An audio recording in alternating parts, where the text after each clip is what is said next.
Bonjour frères et sœurs bien-aimés, par la grâce de Dieu comme d'habitude, ici le frère Dega. Je vous salue au nom de mon Dieu, mon roi et mon sauveur, le Seigneur Jésus-Christ. Alléluia. Frères et sœurs bien-aimés, je suis vraiment très ravi du plus profond de mon cœur de vous avoir une fois de plus connecté très tôt en ce début de matinée pour votre dose quotidienne de la bonne nouvelle. Gloire à Jésus. Bien-aimé, ce matin, je veux que tu puisses prêter très grande attention pour ce que le Seigneur doit te parler. Prête attention parce que c'est un sujet qui va, premièrement, te libérer de toute captivité et deuxièmement, te guider afin que tu puisses avoir un chemin vraiment sûr, une fondation vraiment sûre pour ta prospérité ici sur terre et pour finir l'éternité avec Dieu. Donc notre sujet ce matin, c'est le vrai libérateur. Ce libérateur qui te libère gratuitement, ce libérateur qui a de la puissance, ce libérateur qui te libère et te garantit un futur glorieux et une éternité avec Dieu à la fin des temps. Donc c'est un libérateur qui est vraiment glorieux. Ce libérateur, c'est Jésus-Christ en personne. C'est Jésus-Christ qui est le libérateur. Comme d'habitude, analysons dans la parole de Dieu en quoi et comment Jésus-Christ est notre libérateur. Allons-y dans la parole de Dieu pour analyser ça. Dans le Psaume 62, verset 11, Psaume 62, verset 11, Dieu a parlé une fois, moi j'ai écouté deux fois, que toute puissance appartient à Dieu. Donc, Jésus-Christ, en fait, qui est Dieu, d'après le Jean chapitre 10, verset 30, d'après Jean chapitre 10, verset 30, qui dit, mon Père et moi sont un. Donc, il réfère en fait à Dieu comme lui. Donc, Jésus-Christ est Dieu. Et on voit que toute puissance appartient à Dieu. La puissance appartient à Dieu. Et donc, la puissance appartient à Jésus parce que Jésus et Dieu sont un. Dans Actes chapitre 4, verset 12, Actes chapitre 4, verset 12, il est écrit que il n'y a aucun nom ici sur terre ou dans les cieux ou en dessous des eaux qui puisse nous sauver, excepté le nom du Seigneur Jésus-Christ. Donc ce n'est que par le nom du Seigneur Jésus-Christ, ce n'est que par Jésus-Christ seul que nous puissions avoir la vraie libération, la vraie liberté pour nos finances, la vraie liberté pour notre santé, la vraie liberté pour notre travail, la vraie liberté pour notre éducation. Et on peut aussi lire dans le livre de Philippiens, chapitre 2, verset 9 à 10, que quand que Jésus-Christ, par son obéissance complète, Dieu a élevé son nom au-dessus de toute chose, au-dessus de tout nom. Qui fait que quand tu prononces le nom du Seigneur Jésus-Christ devant une situation, cette situation dans ta santé, tu prononces le nom du Seigneur Jésus-Christ, cette situation va s'agenouiller. Cette situation dans tes finances, tu prononces le nom de Jésus-Christ, cette situation va s'agenouiller. Cette situation dans ton travail, tu prononces le nom de Jésus-Christ, cette situation va s'agenouiller. En fait, toute situation s'agenouille devant le nom du Seigneur Jésus-Christ. Ces situations-là vont même jusqu'au point à confesser que Jésus-Christ est Dieu et Seigneur. Donc, Jésus-Christ, en fait, quand il vient dans ta vie, c'est pour te donner de la puissance, c'est pour te donner de la libération dans tout endroit où tu es tenu captif. La parole de Dieu aussi dans Jean 10, verset 10, Jean 10, verset 10, que l'ennemi qui est Satan, quand il vient, il a trois objectifs. Son objectif premier, c'est de voler. Quand il ne parvient pas à voler, il cherche à détruire. Et quand il ne parvient pas à détruire, sa dernière carte, c'est de tuer. Donc, il vient pour voler, pour détruire et pour tuer. Mais Jésus-Christ qui est le libérateur idéal, frères et sœurs. Jésus-Christ qui est le libérateur parfait. Lui, quand il vient, c'est pour que tu puisses avoir la vie. Non seulement que tu aies la vie, mais que tu l'aies en abondance. Analysons un peu des sujets dans la parole de Dieu où Jésus-Christ a apporté une libération, une vie, une lumière afin que les gens puissent être libérés. Dans Jean 5, verset 1 à 9. Jean 5, verset 1 à 9. C'est cet exemple de cet homme qui était tenu captif par des esprits d'infinité. Il était placé à la piscine qu'on appelle Bethesda. Il est dit qu'il y a un ange qui descend constamment et qui fait bouger cette piscine. Et quand la piscine bouge, le premier à sauter dans la piscine reçoit sa guérison. Peu importe la maladie, la guérison doit être opérée. Donc ce monsieur était tenu captif par cet esprit d'infimité pendant 38 ans. Pendant 38 ans, il était captif. Et Jésus-Christ, quand il passait par là, il a eu pitié de ce monsieur. Il a dit, est-ce que tu veux être bien? Monsieur a commencé à dire, oh, je suis là, quand l'ange vient, il bouge l'eau. Quand je veux sauter, il y a toujours quelqu'un qui me dévale. Jésus-Christ a dit, est-ce que tu veux être bien? Et puis Jésus-Christ a dit, prends ton lit et va chez toi. Immédiatement, il a pris son lit, il s'est levé, il est parti chez lui. C'est comme ça qu'il a reçu sa guérison. Donc, il a été tenu captif pendant 38 ans. Frères et sœurs, pendant combien d'années toi aussi tu as été tenu captif? Donc, tu vas comprendre en fait que il y a un libérateur pour tout problème. Ce libérateur est unique et spécial. Il est le seul qui puisse pouvoir résoudre de façon idéale ce problème à la racine. C'est Jésus-Christ, le libérateur. Un autre exemple, dans Luc chapitre 13, verset 10 à 13. Luc chapitre 13, verset 10 à 13. C'était cette femme qui était aussi tenue captive par un esprit d'infimité pendant 18 ans. Elle ne pouvait pas se tenir droite normalement parce qu'elle était tenue captive. 18 ans dans cette situation. Combien d'années toi tu as été dans ces problèmes? Cette maladie.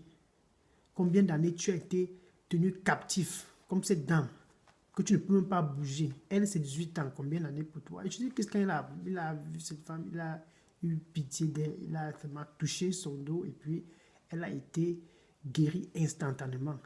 Donc son problème de 18 ans a stoppé de façon instantanée. Donc tu vas comprendre que le libérateur idéal pour ta santé, ce n'est autre que Jésus-Christ. Il est le libérateur idéal pour ta santé. Un autre exemple dans Marc chapitre 5, verset 25 à 34. Marc 5, verset 25 à 34. C'était l'exemple de la femme qui perdait du sang pendant 12 ans. Toi, ça fait combien d'années? Pendant 12 ans, elle était tenue captive par cette perte de sang.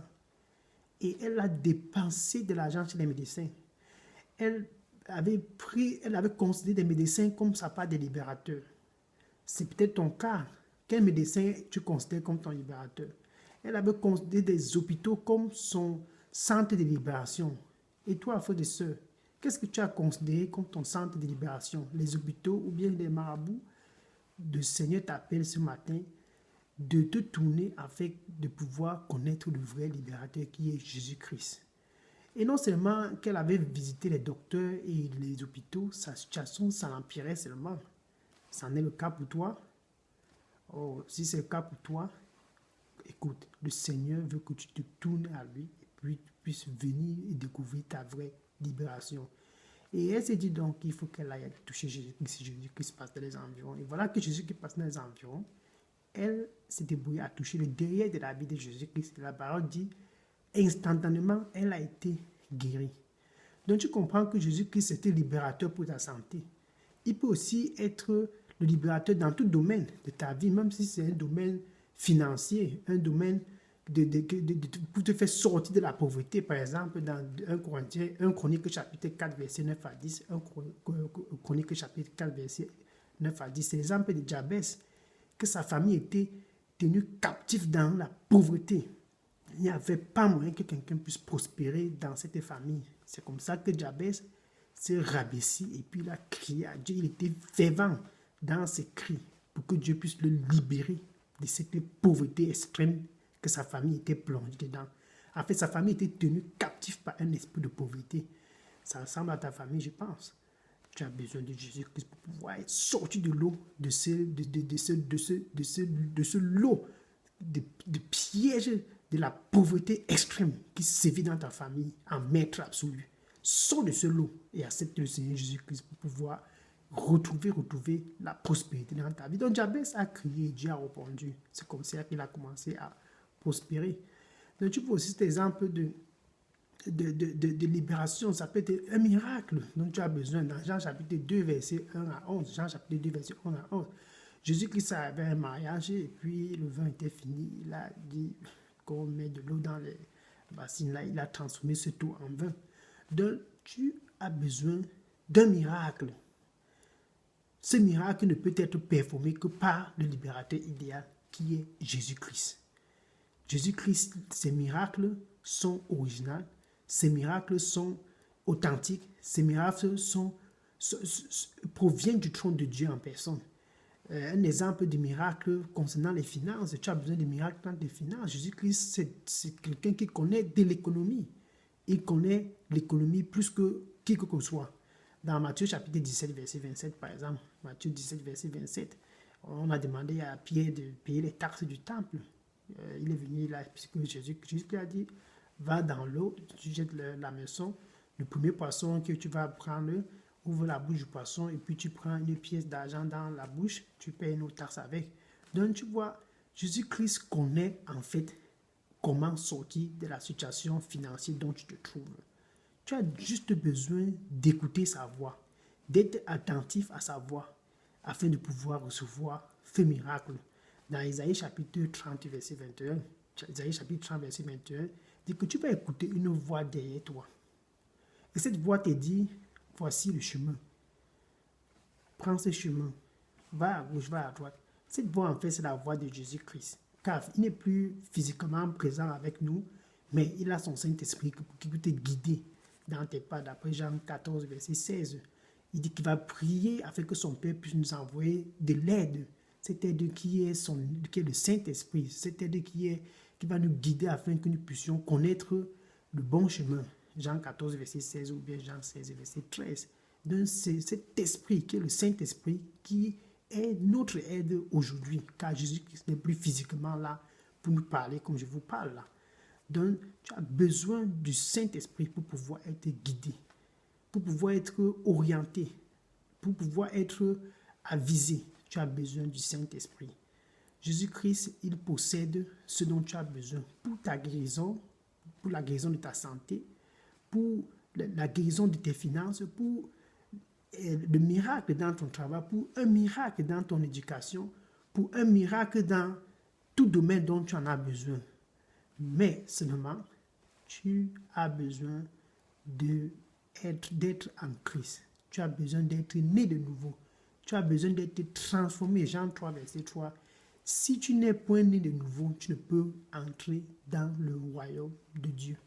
Donc, pour connaître ces miracles dans ta santé, pour connaître ces miracles dans ton éducation, pour connaître ces miracles dans ta famille, pour connaître ces miracles dans ta carrière, pour connaître ces miracles dans tes affaires, tu as besoin d'être né de nouveau. Ça veut dire que tu as besoin d'être réconcilié avec Dieu. Ça veut aussi dire que tu as besoin d'être l'ami de Jésus-Christ pour pouvoir expérimenter ces miracles dont je viens de te parler. Ce monsieur qui a été captif pendant 38 ans, je ne sais pas combien d'années, pour expérimenter ta libération, tu as besoin d'être nouveau. Cette dame qui a été tenue captive pendant 18 ans, pour expérimenter un miracle pareil, tu as besoin d'être l'ami de Jésus-Christ. Cette femme qui perdait du sang pendant 12 ans et qui a reçu son miracle de façon instantanée, pour connaître ce miracle de cette catégorie, tu as besoin d'être réconcilié avec ton Créateur. Donc le Seigneur Jésus-Christ t'appelle très tôt en ce début de matinée. Il a l'entrée de ton cœur et puis il te demande de sortir au milieu de ces gens qui t'ont fait croire que c'est en leur groupe que tu peux avoir la vraie libération. Sors au milieu de ces gens et viens à Jésus-Christ. Le Seigneur t'appelle encore ce matin de sortir au milieu de ces gens qui t'ont fait croire que c'est chez le marabout que tu auras ta libération. Ce n'est pas chez le marabout. Le Seigneur t'appelle ce matin de sortir au milieu de ces gens qui t'ont fait croire que c'est même ton travail qui pouvait te libérer. Non, sors au milieu de ces gens qui te font penser que ce n'est pas ton travail. Sors aussi au milieu de ces gens qui te font penser que c'est parce que tu as une nouvelle maison ou bien une nouvelle voiture que tu auras ta libération. Non, frères et sœurs, ce n'est pas par la voiture, ce n'est pas par le travail, ce n'est pas par la maison. C'est seulement par Jésus-Christ que tu peux avoir ta libération. Donc tu vas sortir au milieu de ces gens et recevoir le Seigneur Jésus-Christ dans ta vie, car il a l'entrée de ton cœur très tôt ce matin et il patiente. Il patiente. Est-ce que tu veux l'accepter et dire ceci après moi? Merci Seigneur Jésus-Christ, parce que tu m'acceptes comme ton fils ou ta fille. Nettoie-moi de tous mes péchés. Pardonne-moi afin que je puisse ne plus retourner dans ce groupe-là qui m'a fait croire que je pouvais être sauvé par mon travail, par les médecins, par les hôpitaux, par ma famille, par mes parents, par mon éducation. Oh Seigneur, merci pour ce que je sors de ce lot. Reçois-moi en toi, afin que je puisse expérimenter cette vraie libération pour ma santé, cette vraie libération pour mes finances, cette vraie libération pour mon travail, cette vraie libération pour mes affaires, cette vraie libération dans tous les domaines de ma vie.